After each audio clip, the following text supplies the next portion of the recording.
Hey, what's up, everybody? This is your girl, Miss Sophia the Diva. I'm back here again for another review, discussion, recap, you name it, of Married to Medicine Season 5, Episode 15, or as we know it to be, the season finale titled In the Black, because Toya and her dear Dr. Eugene, honey, they done paid off their taxes when his $50,000 check hit his bank account, okay? Free at last, but you're never free because in America it costs top dollar to stay here by paying taxes. Of course, everyone pays taxes. Excuse me, sometimes I feel like if you had already taken money out of my check, if my exemptions are zero, you should just go ahead and just use that and stop asking me to file and declare income. I don't think that that's right. What y'all think? Comment down below, let me know. But either way, if this is your first time here at this channel, please be sure to subscribe, comment, like, share. As you know, YouTube has taken the little man and told us, we don't care if you're still working on building your channel. All we know is that you need 1,000 followers or more, or you need to have X amount of impressions. I think it's like 4,000 impressions within the past. I don't know. But either way, help a diva out because I'm trying to escape corporate America and, maybe becoming a YouTube sensation would help me stay out of corporate, general corporate America. Okay, because I'm all about building my own business eventually. This season finale was dry. I mean, there really weren't any real fireworks because I guess they're saving that for what I saw in the previews to be a very lit 3-part, they said, series. And it looks like for this, for the reunion, it looks like the men are going to get to have their say. And then the women, it looks like a fight going to break out, probably between Quad and Toya. But either way, they got to give us something to lead us into season 6. And I know a lot of people were saying that they didn't think that Dr. Contessa and her husband, the Metcalfs, were all that exciting. But quite frankly, I think they're awesome. They have the best side commentary, shade throwing from the side ever. So please keep them. Bravo. Please come back. Dr. Contessa, I really want y'all back. When we open up this episode, the Whitmores have just had their oldest cross the stage into manhood as a stepping stone. He is now a high school graduate. He likes the ladies.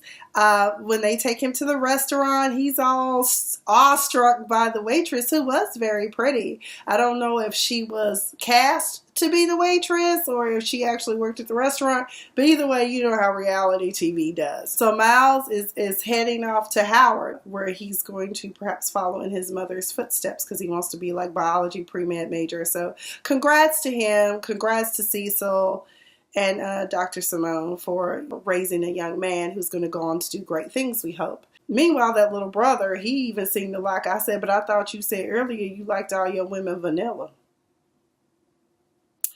Please, stay with the chocolate, honey. Now, because Toya and her husband are now paying off their taxes, what better way to say, hey, we no longer have that debt hanging over our head, but to host a party and invite all our friends. I hope that was a cash bar. And most importantly, I hope Bravo is the one who paid for that party. Because to me, like Dr. Contessa and Dr. Jackie said, you just got out of debt. Why would you pay for a party? That's not, to me, that's not being fiscally responsible. To me, it's a waste. You don't have to impress your friends. Hell, your close-knit friends, what you could have did is had a game night at the house. No, but then probably some tables would have gotten turned, and if somebody had reneged at spades, somebody could have gotten cut. Either way, I just, but let's be real. At the end of almost every Bravo series, like the reality shows, Real Housewives, there's always some big shindig that they do in order to wrap up storylines and to let you know what's going on. So I don't know where the money came from, but I have a feeling it came from Bravo's budget. I could be wrong. And if I am wrong, then Toya, really, you needed to have a celebration of being out of tax debt. Okay, girl. For the party, though, Dr. Eugene needs to lose some weight because his blood pressure is ridiculous. Dr. Jackie put him on a 500 calorie a day diet to help speed the process where he would lose like 25 pounds in that month. Just to give him like an opportunity to lose it.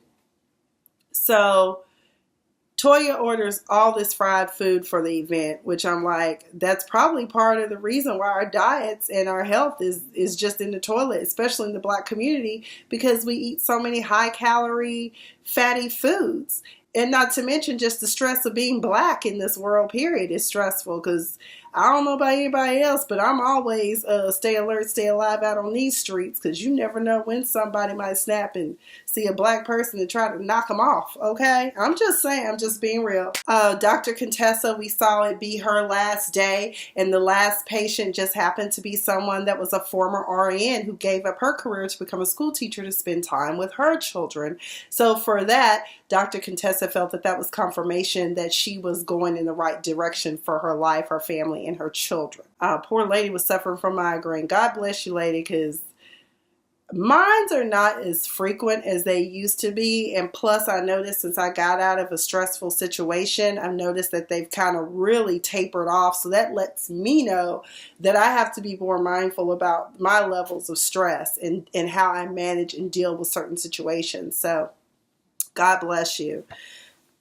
Plus my blood pressure is starting to normalize too. Now, one of the big things is Curtis and Dr. Jackie, my soror, Dr. Jackie. Dr. Jackie kid was killing me in the confession. She said, I think it's a very noble thing that I even allowed Curtis to come back into the house. He's living downstairs. He's got to crawl before he can walk. She even let him come and get in the confessional with her, y'all. I was like, okay. But I will say this about their relationship.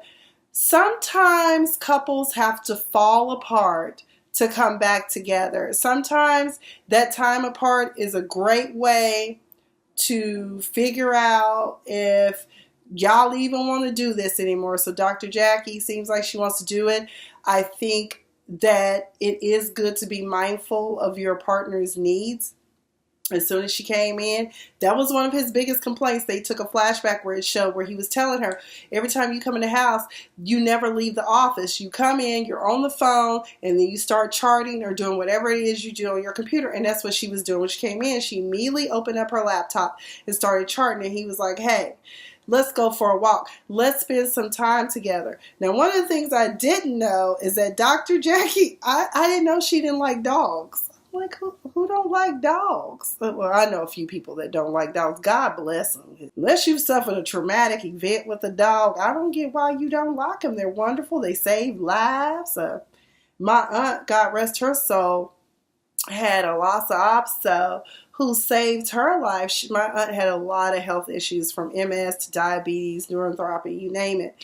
And at one point she stopped breathing, and the dog kept running down the stairs to let my uncle know that my aunt was unconscious and had stopped breathing. Had it not been for the dog, I don't think Aunt Donna would have been with us much longer than she was. And she lived quite a while. I think after that she was here with us for about another 8 to 10 years, I think. But either way, dogs are awesome, Dr. Jackie. That's all I'm saying. But I do like the fact that he let her know this is what's bothering me. And I think that's the number one problem, is that a lot of couples don't speak up and be like, hey, this is not working. Or sometimes the other partner, may just not care. And, Dr. Jackie, like she said, is an overachiever. So at the party, the people are coming in. Dr. Contessa will not let go of the fact that Dr. Eugene called the entire table niggas. Okay. There is a book, and I do own the book that she had. I forgot what his name is, but I know his last name is Kennedy. But he has a book entitled Nigger. The dark history, the strange history behind the word, or whatever. The book covers the history of how the word came about and how we became to be nigger, niggas. Some of us tend to think it's okay to refer to each other as that word. And the thing about it is, we're the only ones in the culture. I think it was Dr. Simone or somebody pointed out, we're the only culture where we have those derogatory terms where we say things like, y'all acting like a bunch of niggas or something like that. And it's just really sad that, we even use those terms. Unfortunately, I had someone call me out my name recently but I've been able to write it into a great bit. So get ready. It's coming to a stage near you. Y'all have to hear it one day. When Dr. Simone told Toya about the book that Contessa was bringing, she immediately got upset, confronted Contessa about it, telling her, you're not going to give my husband a word, and I thought we'd all let it go. And I like how Dr. Contessa was like, I didn't. Y'all just assume that people are going to let that go. That word is offensive. We don't need to be called that. But I still think she needs to pass the book. Hell, I think they need to have a book club on it, quite frankly, because clearly it's just like she said, it's really shocking when you hear such an educated individual use that term to refer to his own people. Like, why is that even coming out of your mouth? But he is remorseful, but I do think everyone needs to read the book. Pass the book. And then Toya talking about, we not doing this here. But I was just like, but weren't you just sitting at the table and confronted Quad about something that was an A and B conversation and no one else need to see their way into? I mean, so unless there was some fancy schmancy editing on Bravo's part where Quad may have brought up something, I just don't see why. I mean, it's tit for tat. Karma came around early at your party, didn't it? Quad said she was tardy for the party, but she said when you have to do everything, in your marriage, child, oh Lord, I'm like, Quad, girl. So Dr. Eugene and Toya are in the black. Meanwhile, Quad and her husband, Dr. G, are falling apart. Child, as a matter of fact, during the confessional, she said, do you want to go ahead and get a divorce? He got mad and got up and left. I said, Lord, please don't let him go out into the Bravo Studios parking lot and just speed off in that little thing. What is it he drives? The Mini Cooper. I swear he sounds like Squidward from SpongeBob to me. I'm just like, whatever. But either way, honestly, and also I didn't know that there was such a great age disparity between Quad and her husband. It's like a 14, 15-year age gap because he's 50 and she's 36. And that's why now I'm to the point now where I'm like, okay, Quad, if you don't want to be in this, if you don't see any way for this to be rectified, I think y'all should just go ahead and divorce, take your losses, and let Dr. G find some woman will want him. I mean, and it's probably just for the money and the status. I mean, that's all I can think of. Girl, you good. You got a cookbook coming out, your own sister circle. I don't know how much longer that's going to last. God help. I really do be trying to watch it, but it's missing something. It's off. And, I try to support it because my soror is on there too, but NPHC period, because, you got Selena, who's a Zeta on there. But, yeah, I don't know. So really the episode was meh.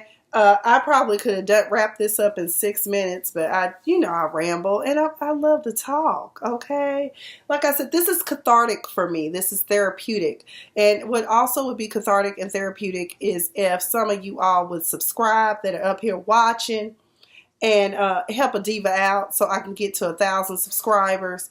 Tell your mom and them to subscribe, your daddy, your cousins. Hell, even set up an account for your pets and have them subscribe to my YouTube channel. I'm just saying. But I will be back for the reunion to discuss that because I think that's where all the action's going to go down. Anyway, it's starting to get dark, so I guess we need to cut this discussion short. Either way, thank you all for joining me. I'm feeling much better this week. As you can hear, my voice is a little bit better. I did go see my doctor. It is a sinus infection or something they call rhinitis, sinusitis or something. But either way, sinus infection. And I got some antibiotics to clear that up and some Sudafed. She prescribed the high-powered Sudafed for me to take. Even though you can buy it over the counter, it's pretty high in I forgot what it is, but 60 milligrams or something of something. But thank you guys for joining, and I will see you all soon. I will be discussing How to Get Away with Murder Scandal crossover as one of my friends inboxed me and said, hey, where's your review? And that's all I've got. I have been Miss Sophia the Diva, and you have been all that.